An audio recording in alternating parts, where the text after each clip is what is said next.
everyone. Okay, so this is the chapter that does give us like a full picture of everything going on, all the players, just the whole scheme, everything on board as we finally learn the real name of Mr. Ranger. His name is Kashima. And that it's not just him, but also several of his associates who have overtaken each sector floor of the lab. So, yeah, pretty much laying the stakes that from this point forward, it's going to be a full-on slugfest to defeat all of Kashima's associates, leading to the final fight with the big man himself. Of course, when looking at the lineup of these guys, they all look like pretty tough customers, and the character designs are just as badass. In fact, I think I wouldn't be surprised if the other was inspired by My Hero Academia. You know the character one. You know the one. But among the group, you see pretty much Seba again to be one of them. And I'm not gonna lie, that rematch kind of intrigues me because on one hand, the fact that Taro and Shin have already fought him before makes it feel like that should be a pretty easy sweep for them. For them, but simultaneously, I am considering the idea that we haven't seen what he's fully capable of either. So yeah, as weird as it sounds, like the fight against Seba is the one I'm the most interested in seeing right now. Like even more so than the final fight with Kashima.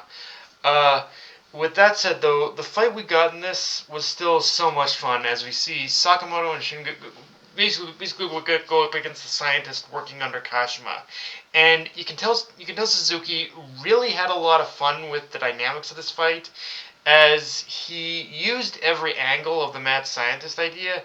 It's a great effect for both funny but also kind of like creepy results, like reverse. Like for example, one of the things that this scientist guy does is he reverses Shin's speech, making his speech garbled, or the old reversal trick by having it to where when Sakamoto attempts to punch the guy, he ends up punching Shin instead.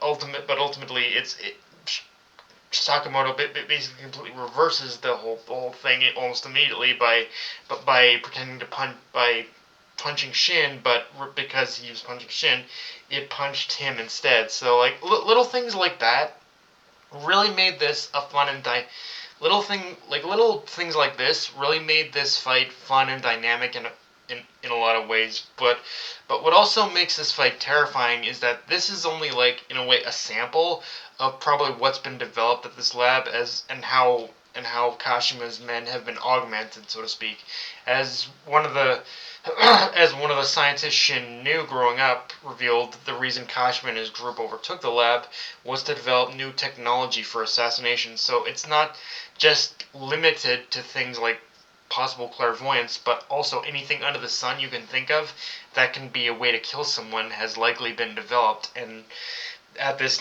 lab under Kashima's supervision. And the uncertainty of that makes Kashima and the other assassins he brought with him an even more dangerous unknown than they were before.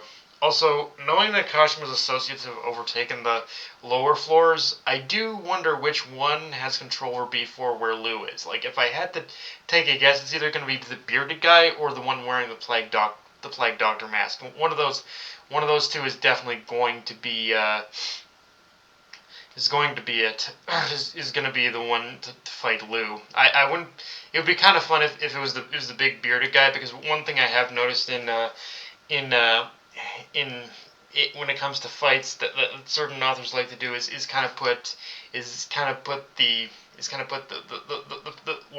one of the like the female main character up against a pretty big burly a big kind of burly like big burly guy. It happened in Fire Force, so I wonder if Suzuki is going to do the same thing here, or if it is going to be the Plague Doctor. It's either one of these would be an interesting fight, frankly, but I think it might be more than likely the bearded guy.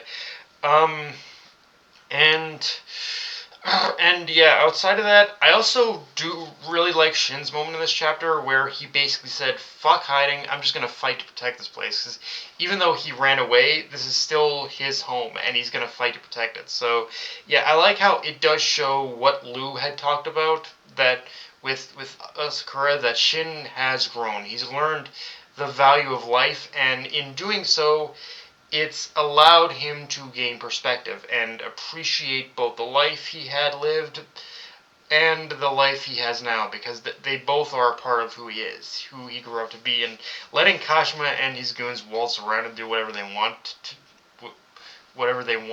to the lab would be the same thing as destroying a part of his history and himself. So yeah, I like this does disprove Asakura's belief that Shin wouldn't forgive him, because this moment in itself of Shin fighting for the lab's safety shows he already has. And this is one thing I do like about one thing I do like I definitely like I do like about Suzuki's writing is how he builds up a moment in such a way where when we get to said moment, there's not really need to over dramatize it, because we see the development that's basically led to it. So yeah, it's a nice way of writing. I kind of like on Suzuki's part.